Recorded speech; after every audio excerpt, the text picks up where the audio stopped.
Welcome to Frisky Talk 004 with special guest Nick Muir.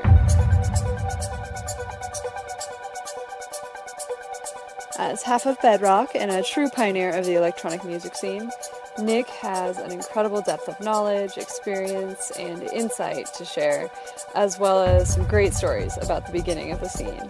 It was such a pleasure to listen to his thoughts, from what makes this music so special and why we connect to it, to why he and Digweed work together so well.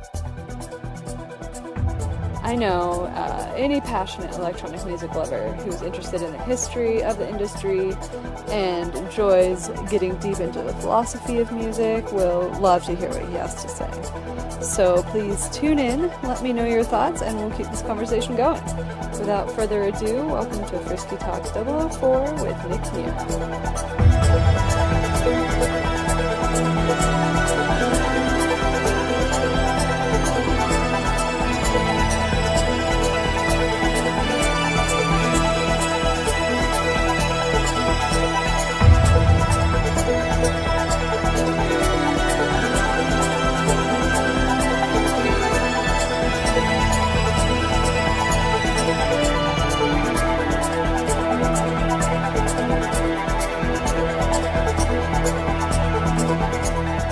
Lauren. Hey, how's it going? Well, lovely to talk to you. Yeah, thank you so much for calling and taking the time. Do you have anything new coming up that you want to promote? Well, we've got a tune that has just come out like last week.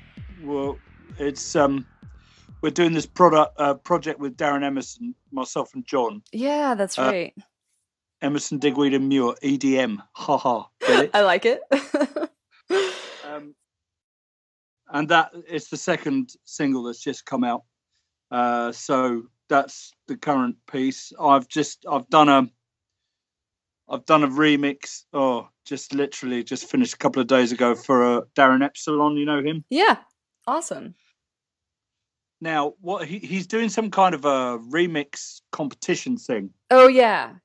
And I should know more about it than I do. But it's what this remix is part of that. Gotcha. That competition. I think what will happen is that he's got some of us studio bods to do remixes, and they'll pair them up with some of the remix winners and make releases. You see, something like that, Lauren.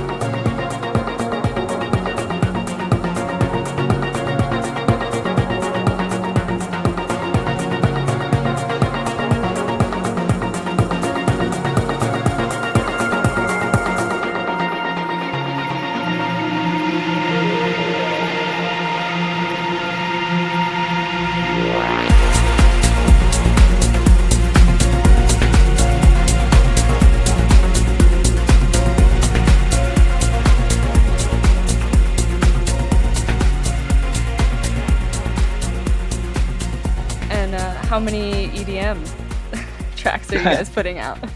Well, we had a track called Fanfare, which was out earlier in the year, which was the first one that we did as a collaboration between the three of us. And this track that we've just done is called Tracer, and that's the 100th digital Bedrock release. Wow, that's cool. How do you guys work on the collaboration? What happens is John and we have a little chat about it, and then we put together the bare bones of an idea, and then send it to Darin, and he does his worst with it, and then sends it back to us, and we kind of have another go at it, and then send it back to him, and then he completely destroys it, and we say, "Great, good, sounds good." But that's basically what happens. We gave Darin the bones of the idea, and then we bounce it back a couple of times. But man, he knows what he's doing. Darin does. Yeah, he's one of the cornerstones of British house music with his work with Underworld and everything. So it's just a real pleasure to be working with him. It's an honor for me. I mean, I remember many times dancing around 7-8 o'clock in the morning to tracks which Darin had worked on back in the day. So, you know, I'm really pleased to be able to work with him. And he's a good bloke, really nice guy, you know, funny, talented. Yeah, it's all good. That's awesome. How did that start with you guys? Did you just reach out to him? Like, did you have this idea for a project of getting these 100th release and working together, or is it something you guys have wanted to do for a while? Or well, I wish we thought that far ahead, you know. Yeah, that's. But no, it just so happened that we were working on this track, and John realised that the 100th release was coming up. So when he realised that might tie in quite well, then we, you know, timed it so that it would be the 100th release. That's awesome. John is, I mean, we're both huge fans of Underworld. Yeah, of course. And have been for years. And, you know, been nagging at Darin to give us a remix for Underworld, which we eventually did do. And John, over the years, you know, he built up quite a lot of momentum. And so he's kind of, you know, he's in more of a position to work with people like Darin now. You know, I mean, John's status in dance music, I would say, has grown and grown over the years. So, you know, he can, if he asks somebody if he can work with them, they tend to, you know, give him a sympathetic ear because he's got such good, you know, he's got a lot of goodwill in our little industry, if you can call it that. So, yeah, it's awesome. I love that, like, him and Sasha both you've been around for so long and are still out there. Yeah, that's right. I mean, you know, John, he doesn't need to do this if he doesn't do it anymore. I mean, he could have, you know, retired if he felt like it 10 years ago, but he does it because he loves it. And he, you know, and he doesn't love it any less. In fact, if anything, I think he's probably more keen than he's ever been. You know, he loves finding music and loves playing music that he loves to other people. That's what he likes to do, you know. Like, I can't wait to play this. It's that kind of attitude, you know.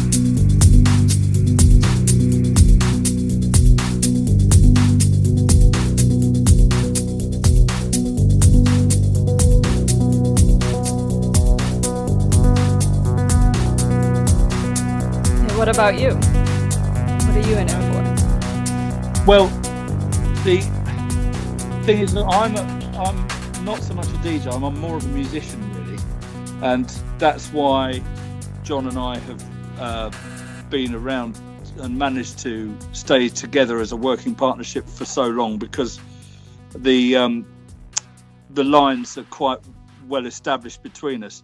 I'm, you know. Thing is, I've been a musician all my life, and the house music thing only happened. I mean, I wasn't young when it started to really take off in the UK, and I was a professional piano player. I used to play piano and organ in bands and sessions and that kind of thing, and I had a bunch of equipment, and then the dance thing happened, and it suddenly I started going out to parties, and I suddenly realized what I needed to be using the equipment for.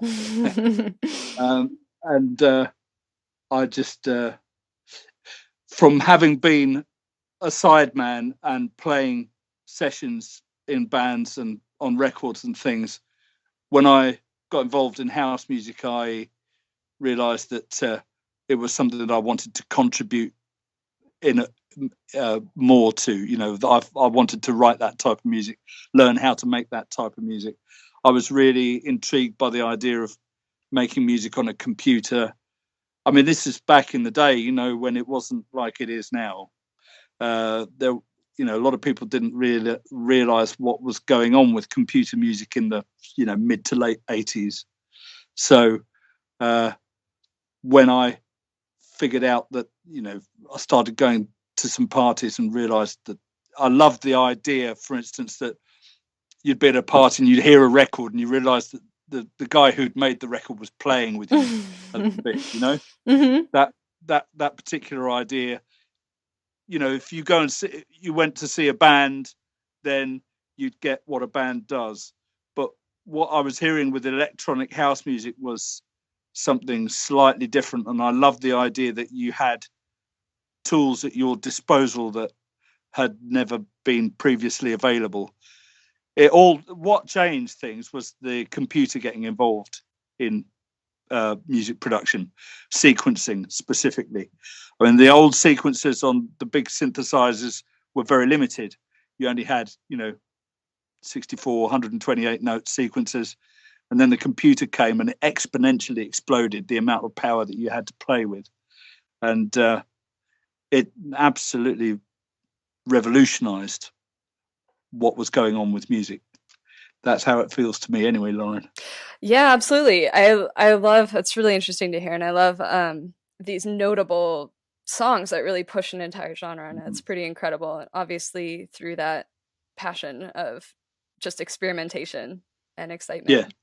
It's really hard to describe what it was like around that time, like late 80s, early 90s. But it's important to, I mean, we were, they say in music, it's about being in the right place at the right time. And I would say that we were in the right place at the right time as far as making that type of music was concerned, because I got hold of the technology.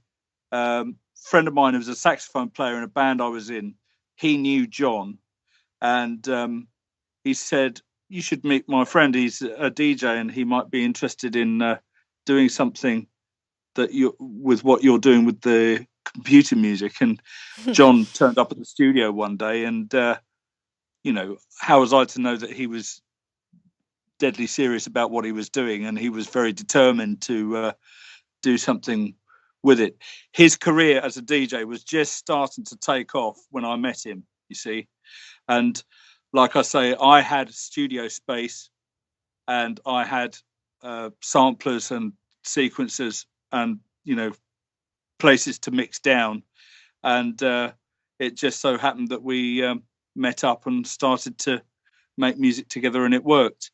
You see, there weren't any rules then. Now, I mean, there's never really been any rules as far as music is concerned, but the way that it was then for us working together, we just felt as if we had a completely free hand to do exactly what we wanted. So we would start on tracks, and John would say, "Well, let's try this and let's try that, and let's make it nice long track, and we can put something else in here." It was there were we weren't trying to follow, there weren't genres in the way that there are now. It was just the rules, if there were any, were about making the rhythm sound like, I can remember what he said to me. He said, "Okay, so if we get a bit of percussion and then some synth lines and some other elements, and then put in the biggest kick drum you've ever heard in your life." That's what he said. And I thought, yeah. That sounds good. So also, the other thing about John was he had a very definite idea about how he wanted this sort of music to go. He used to do little mixes by himself. He doesn't particularly like being in the studio, John. I think he finds it a bit he likes to be he likes to be up and playing and active. I think he finds sitting in studios for 12, 16 hours at a time gets a bit tedious to him, but he has got a really good idea about how he wants the music to go, and he used to make really simple remixes. And whereas I, as a musician, I'd be putting a lot of unnecessarily complicated stuff into. He would just clear all that out and said, no, you don't need to do any of that. He said, just make the rhythm just trance out, and the idea that he had about holding things back, making it very steady, and that it doesn't have to be at all elaborate. It just has to groove in the right way, and to get that hypnotic thing going. That's what all those ideas came from John. The direction of it was always from him. And if I hadn't have met him, I wouldn't be making the music that I'm making now. Absolutely no way. I mean, John is not a trained musician by any manner of means, but he is a trained DJ, you see. And he was DJing, learning what he was doing from people way, way back in the day, and was always fascinated by it, and was always controlling the music at parties, and had a really definite idea about how he wanted his dance music to go. So it took me a few years, but I listened to what he was saying to me, and he developed a sound, and I really admire the fact that that's what he did, because he had it in his mind and he developed it over a period of years. And that progressive sound, I think John is really as responsible as anybody is for developing that sound. That's my I would say that, but I think that he's really pivotal figure in what became to be modern dance music. Absolutely. And I love that story is amazing. But I love that the idea of just the basics, and that is, I think, what makes it progressive is just keeping it simple with like the basic build. And what do you want to hear when you're on the dance floor, and what do you want to hear that makes you get lost in it? That's right. That's right. That gives you the opportunity to lose yourself in the music. Yeah. Yeah. That's the. I think that's what John has always tried to help people to do, is get really involved in the music and let it, take you over, so that you remember that the feeling used to be you'd go out for a night out and listen to a DJ who knew what he was doing, and then 6 or 7 hours later you've been like, what just happened? Where have I just been? And I would say John is a master of constructing sets which do that to you. And he still loves it, still absolutely lives for it,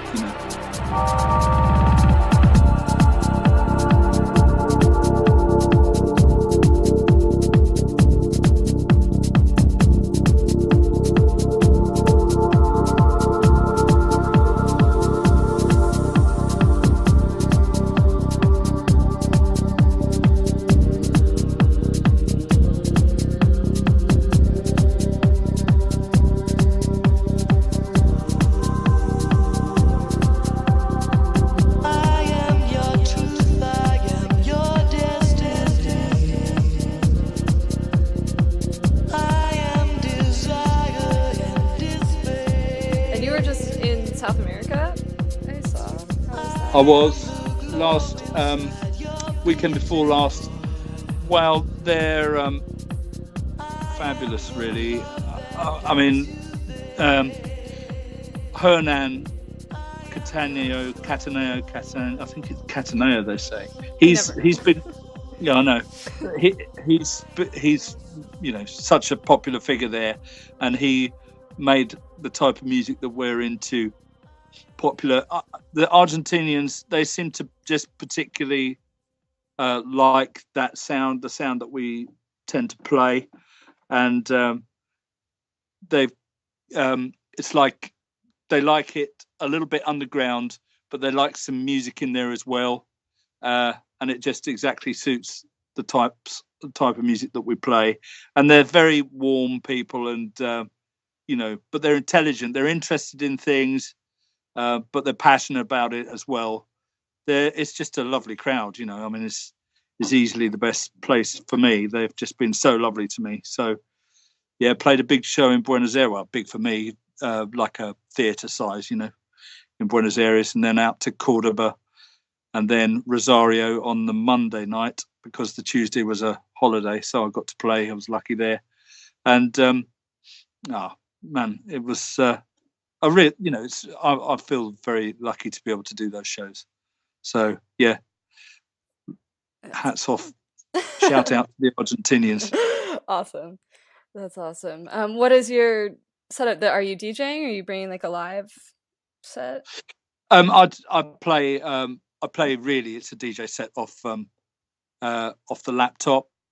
I like to fiddle with it a little bit. I've got my own little system set up with a controller and the laptop, and I sort of build my little setup around me and stand there and do my thing. But you see, I like to play tracks by other people. If I was just playing my own tracks, what I used to do was go out with my studio setup, like in the early 90s, which would take a whole van full of gear and go and set it up in a club. And but I mean, it was a lot of effort. There's a lot of room for error. And I can remember there was a bit of a turning point. I did a gig with Charlie May. Awesome. You know Charlie? I do. And I turned up with my keyboards and my computer and mixing desk. And Charlie turned up with a backpack and a laptop and a controller, and he went home on the bus. And I was like, right. That seems like it might be a good idea. So I managed to get a little setup like that, and I've been doing gigs ever since I suppose 6 or 7 years, something like that. So it's not, I wouldn't say it was really a live thing. It's more like DJing on the laptop. So, but it's brilliant for me to stand up there and watch what works and what doesn't work, and also to stand behind tracks that you've done, stand up in front of people and play them to people. I used to leave all that to John, but it's good for me to stand up there and see what works and what doesn't work in the cold hard world of the club, the unforgiving world. The thing is, if it's not happening, then you soon know. So that's a really useful thing to be able to do. And like I say, if you're playing in Argentina or somewhere, they're just so happy to go with you that it's a joy to do it. Where was I at the weekend? I've just been in Russia, in St. Petersburg, on Saturday night with John Rundell. We went out and did a gig for our friend Dennis A. And man, we had a great time. It was a really nice night. St. Petersburg is an awesome city. And, you always find some people who are into our type of music. I love the international nature of what it is that we're doing. With the rock and pop world, which I used to be involved in, it was US and UK oriented, really. And you had to be singing in English. And it seemed to me that if you were playing pop or rock music from other countries, it wasn't taken quite so seriously. But that is just not the case with dance music. It's truly an international thing. And, in your set, you can be playing records by people from Israel, Romania, Japan, all over the world. That has been a real pleasure and a fantastic thing to be a part of and see happen. It's like an international language.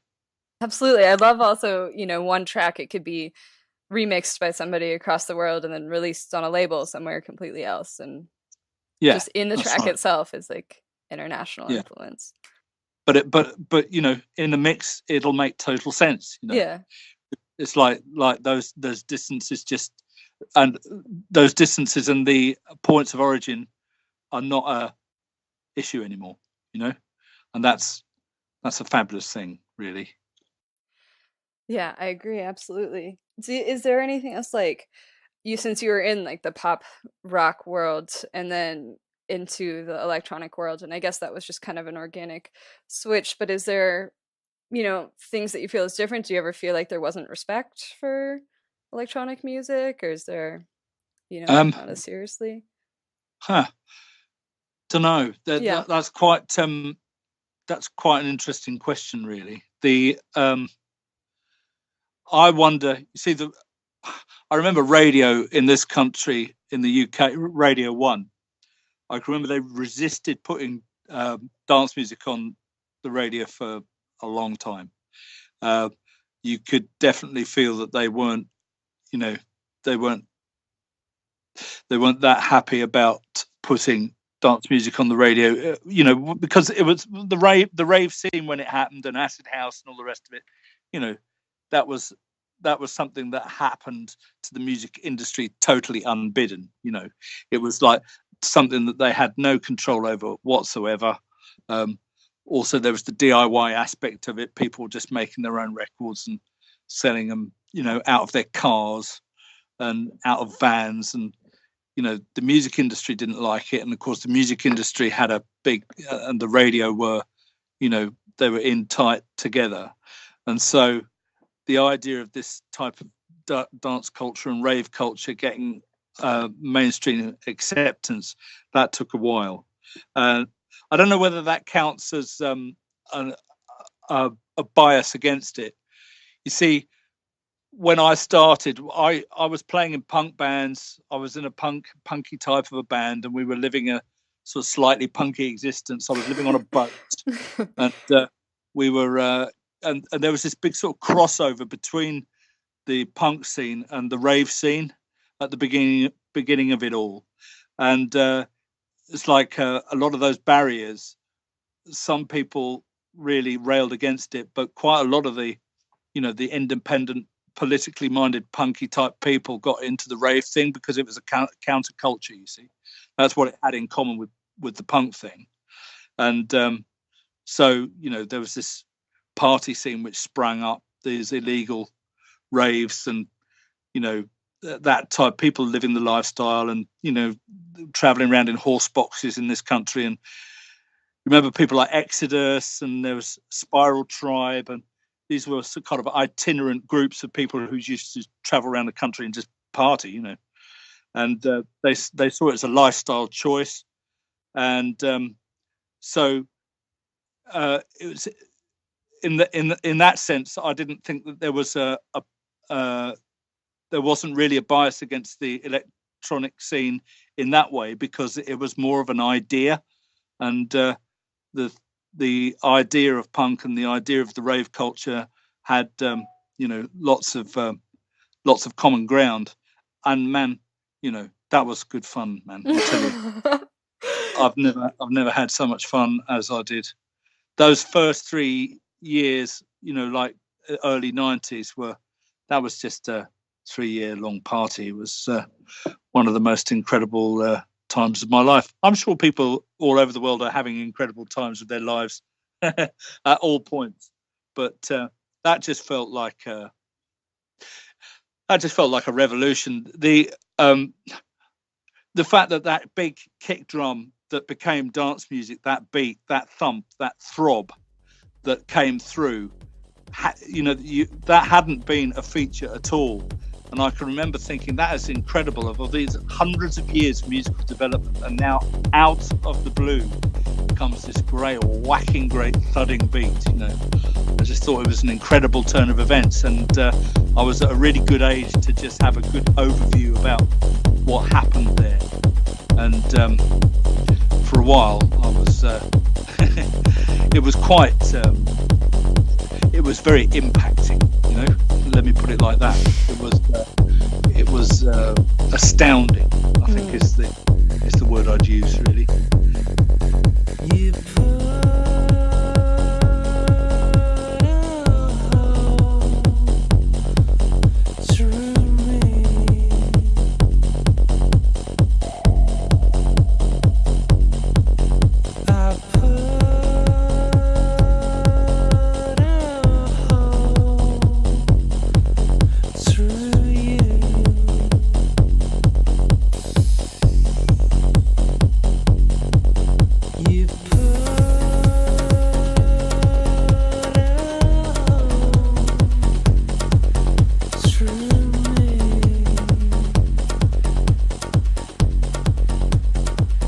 Now, of course, people are used to what goes on at parties and what this music is about now. But when it was, and it's still great, you know, that's the thing, we still love it. But when it was kind of a brand new thing, it was an incredible thing to witness. So anyway, there you go.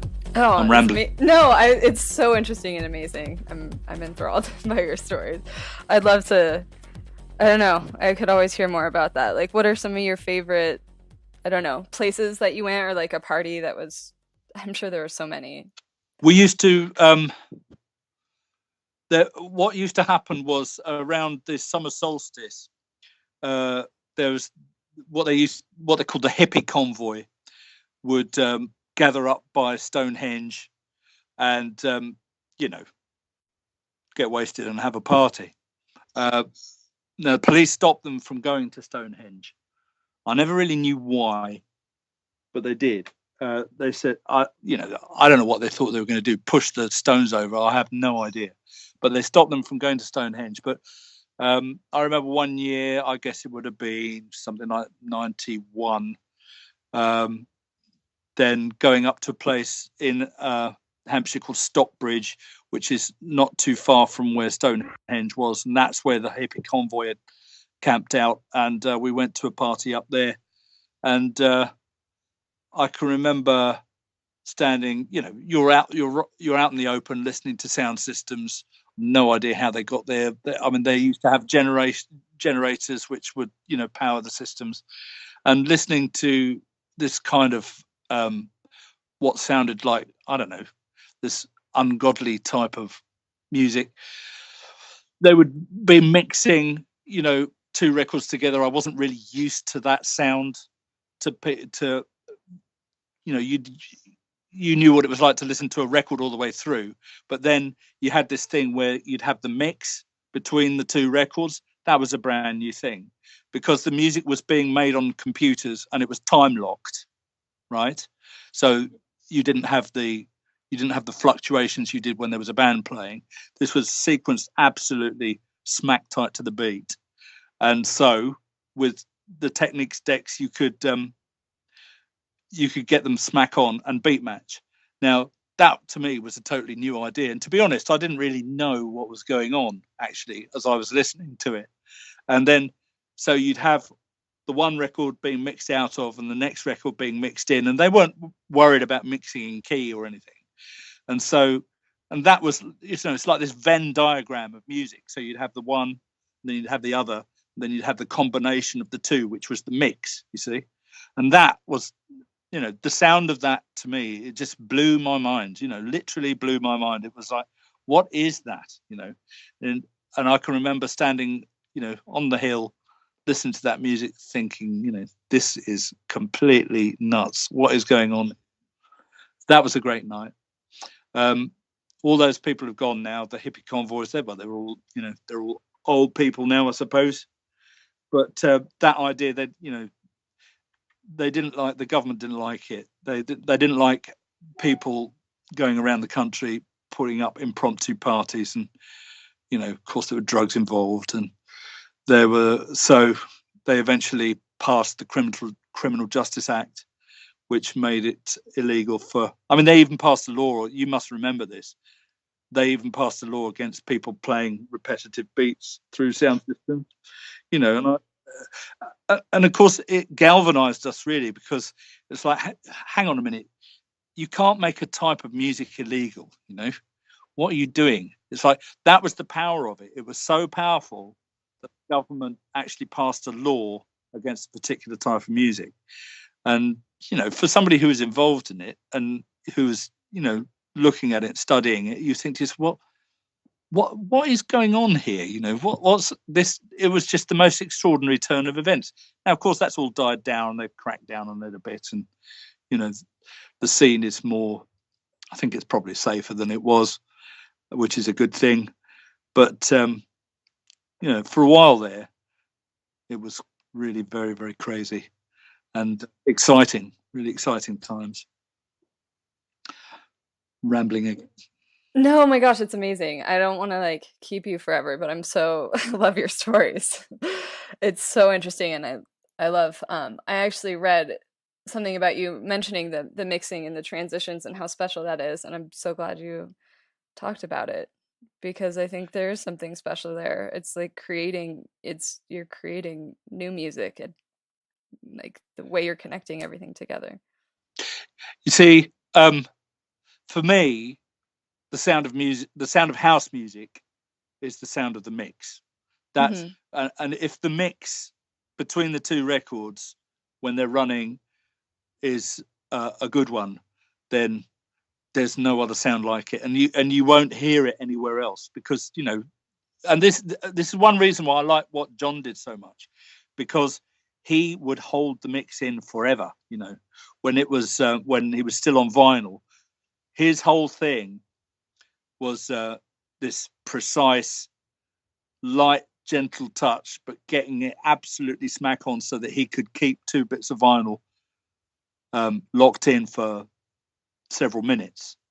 And I loved that because I loved the sound of the mix. You see the sound of two records being mixed together when it was a good mix, when it was a good match between the elements of one record and the other, and then they went in. It's got this, it does that hypnotic thing that they kind of that kind of machine groove, which is part human, part machine, and has this kind of otherworldly uh, aspect to it.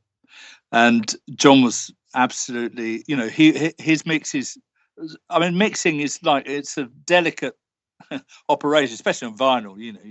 You have to be very accurate in order to keep a mix in like that. But John was really, really good at it. His brother is world champion clay pigeon shot. He's the most successful sports shooter this country has ever had. He's been world champion 16 times. And he it's because he has this accurate thing. And John has the same ability. It's like this precise, accurate thing. But of course, in John's world, it's an oral thing, as in his hearing sense. So his brother has the same kind of ability, but it's his sight. And John has this. They seem to, I don't know, it just seems to be something that those guys seem to be able to do. That very accurate type of, it's not at all slapdash. It's very precise, and it was hard to find DJs who could do all that on vinyl. But like I said, I was very lucky to be introduced to John by a friend of mine, and I used to go and listen to him. I can remember he played at Club UK, which was in Wandsworth, early 90s. I went and stood behind him in the DJ booth. It wasn't like the gigs he was playing now. It's just a normal club night. But I stood there for 3 hours, and he turned around after 3 hours and said, "How long have you been there then?" I said, "Well, the whole time." And it was when I was just listening to what he was doing and understanding what he was trying. He was trying to set something up with it. He would go through his set in order to try and get that hypnotic momentum going, you see. And I'd never really seen anybody do that before. And as a musician, just getting involved in computer music, it was just fascinating, and I was very lucky and very interested in the whole thing. So I have, in terms of that type of music, I've been lucky to be, as I say, in the right place at the right time for all that. Absolutely. That's awesome. What are you excited about now, like in the music? Do you still everything's different, and it's been around doing its thing. Yeah, but we're still trying to get the point across of the music that we make, really.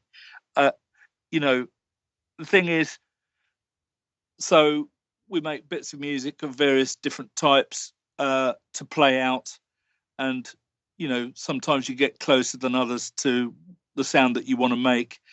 But it's still, to me, if I'm playing a set and I manage to get a mix right that makes that sound, then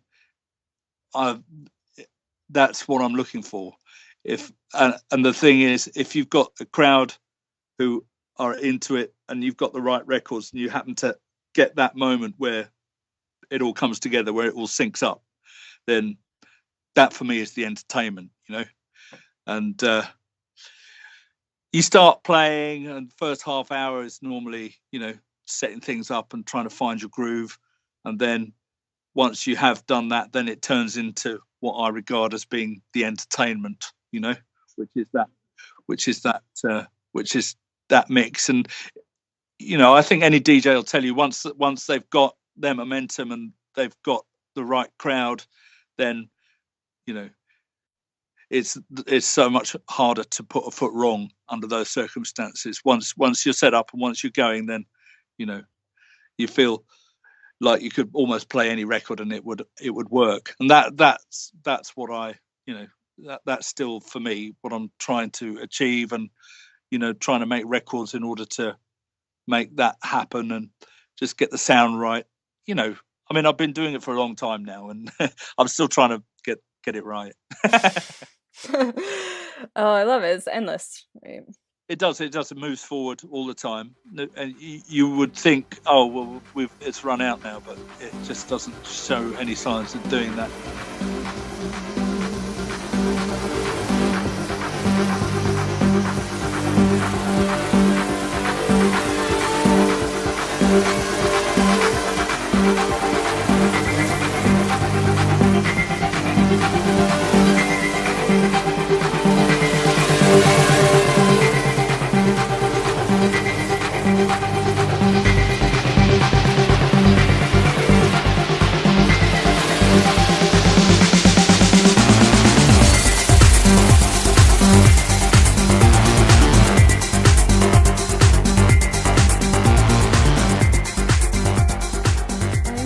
Touches people. There's something special there, and that once you've felt it, there's no going back. It's something to do with the relationship between time and rhythm. It's like rhythm is it's related to time, but it is not. It is there are important differences between what rhythm is and what time is. And there's something cyclical about rhythm, and not only is it cyclical, it feels good. If the rhythm is right, it chimes with something that we like. Okay, and time is like the means by which rhythm gets its work done. Does that make any sense? Yes, I love it. Like, come on. I want to hear more of this theory. Because, well, there's also, like, the timelessness that comes about from when you're, like, lost in the rhythm. But anyway, go on. No, that's right. That's right. That's right. It's like if you get the rhythm right, then time doesn't matter anymore. It's not. You realise that it's not, in fact, time. It is, in fact, rhythm. And it used to feel to me like the kick drum that John told me about, how it needed to be very prominent. After you've been listening to a mix for 3 or 4 hours and you're in the right frame of mind to appreciate that, it almost felt like the floor you were standing on, really. You're not listening to individual beats anymore. Obviously, you're just listening to a means by which you are able to appreciate what's happening in the room at the time with the music. It's like, okay, so you start writing a tune and you start off by putting some kick drums in. Now, thing is, after you've been mixing for a while in a club with a bunch of people who are, in the same headspace that you are, then that's just like the floor from which you will do your, you'll explore whatever it is that you want to explore. Gives you, you can get out of your head a little bit. You can get, you can leave your your normal world behind you. And you know what I'm saying is that part of the entertainment that we provide, or the means, is to escape your normal the normal run of things, and leave. This is not rocket science that I'm saying here. Anybody who's involved in the scene will tell you the same thing. The idea is just, it's great to be able to leave the normal worries of life behind you, and this type of music and doing it, through the night and that kind of thing, when normally you might be sleeping, so your brain patterns are altered anyway.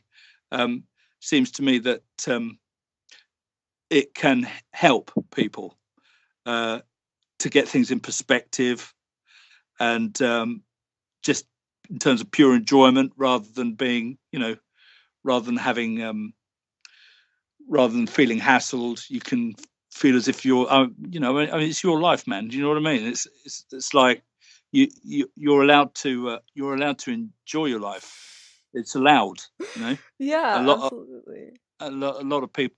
A lot of people would have you think that is not on the menu, and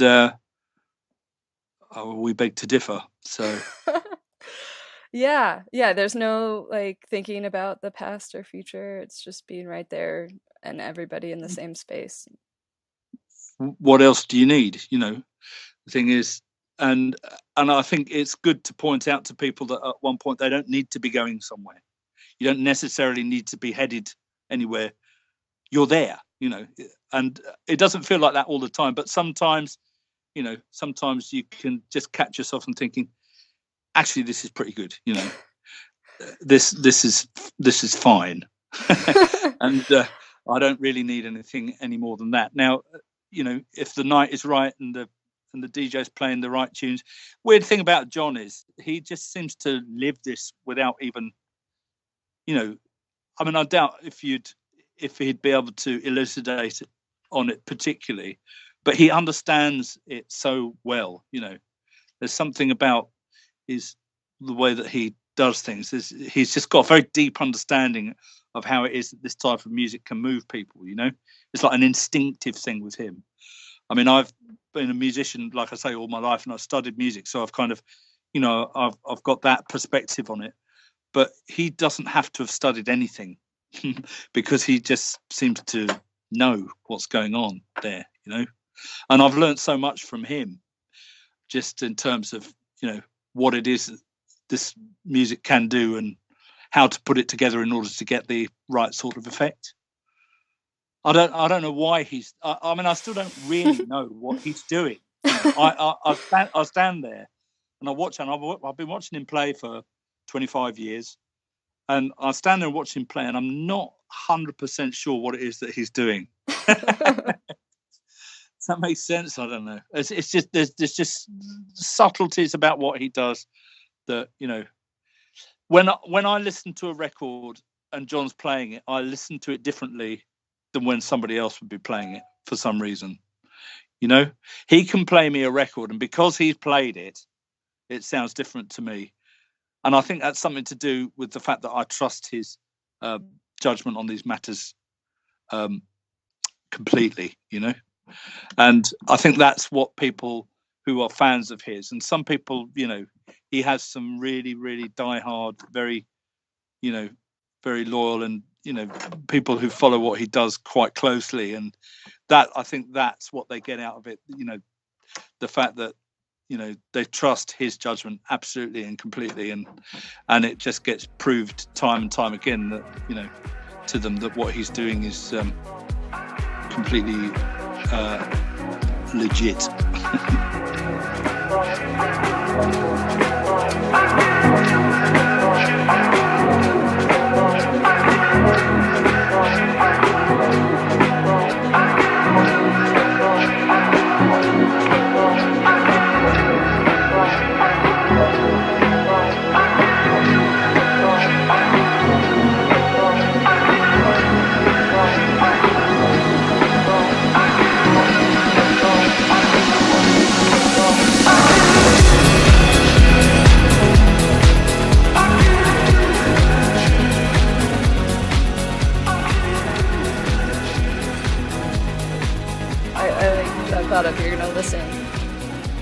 listen even more closely or more intently if it's, you know, it's coming from him and from somebody that you trust.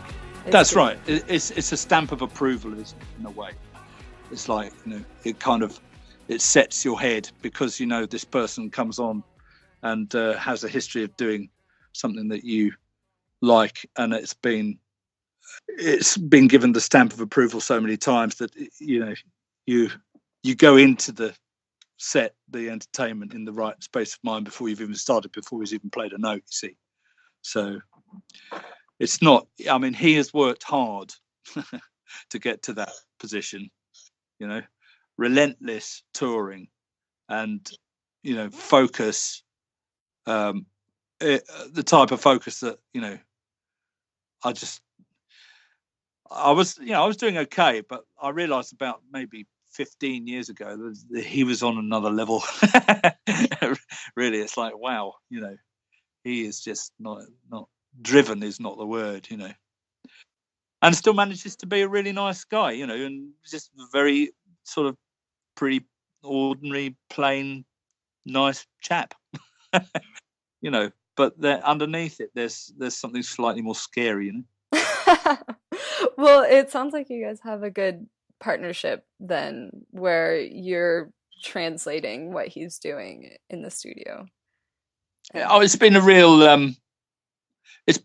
really nice, a real privilege to have this partnership, because in music, I mean, it sounds obvious, but you would have thought that to find somebody who you can work with consistently and who understands what you're saying, you understand what they're saying, it hasn't happened that often in my life. In fact, you know, very, very rarely. And I've been playing, you know, I've been a professional musician all my working life.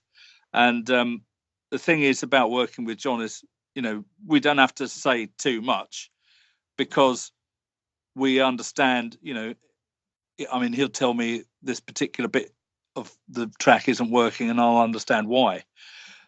And I can be working in, I've done this lots of times, working in the studio with somebody else, and what they say about the track just sounds like, you know, it could be a Martian speaking, you know what I mean? It just makes no sense whatsoever.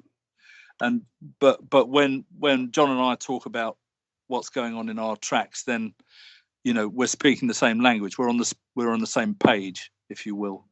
And you would have thought that it sounds easy, but to find somebody, you know, in music to work with who knows what they're doing and knows what they're talking about, and you talk the same language, it's a rare thing. So that's one of the reasons that we're still working together, I think. I mean, you know, the main one, I guess, but also, you know, we're good friends. So we get on well, and and the other thing that I told you earlier is, like, we've got very definite ideas in our head about what our roles are. You know, I make up the notes and John plays the records. You know, he's brilliant for direction. Yeah, that's what I was saying earlier about developing the sound and having a good idea in his head about how he wanted the music to sound. He's got a really good idea about the direction that he wants things to go, and I as a musician, I need that, really.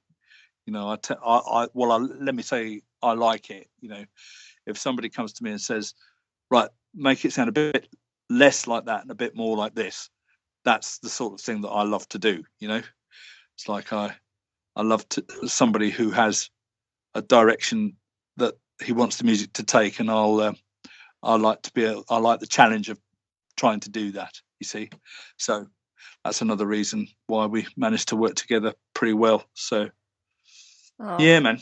Yeah, that's awesome. I'll let you go. This has been so much fun. Thank you for talking with me. No, thanks. I mean, this is stuff that I carry around in my head, and I've I very rarely speak about it. And I have at some points written some stuff down, but you know, there's only so much of the stuff that you can describe, because it's so much of it is about how you're feeling, see. But it's been a fascinating thing to watch, because when I started, computer music didn't exist, and now it's absolutely everywhere. So watching that happen has been completely fascinating and bewitching, I have to say. It's amazing to hear about it. And anytime you want to talk, anytime you feel like, because I love, it's fascinating to me too. And I love the philosophy of the music and just discovering, I don't know,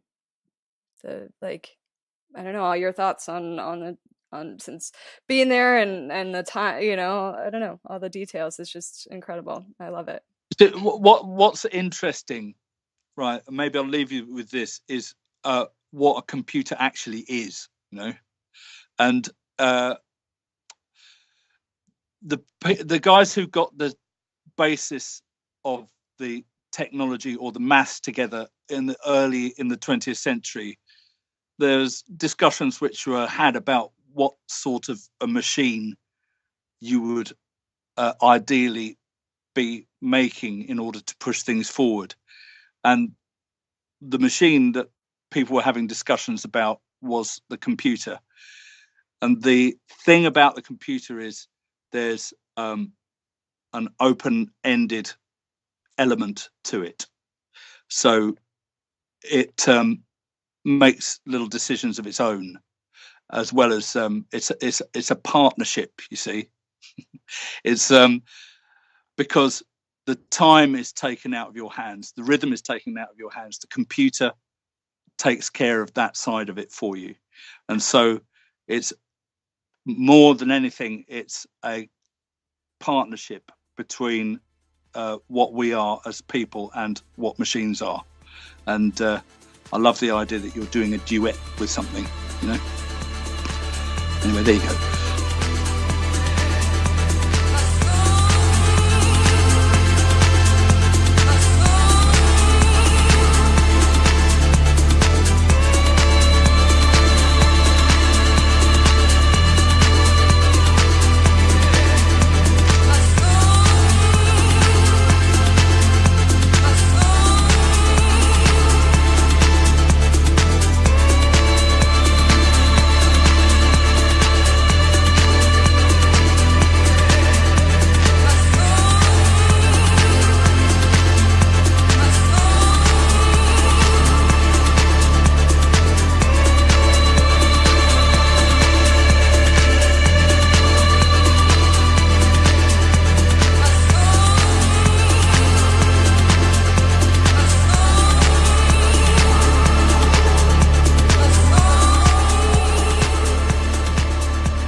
Such a blast.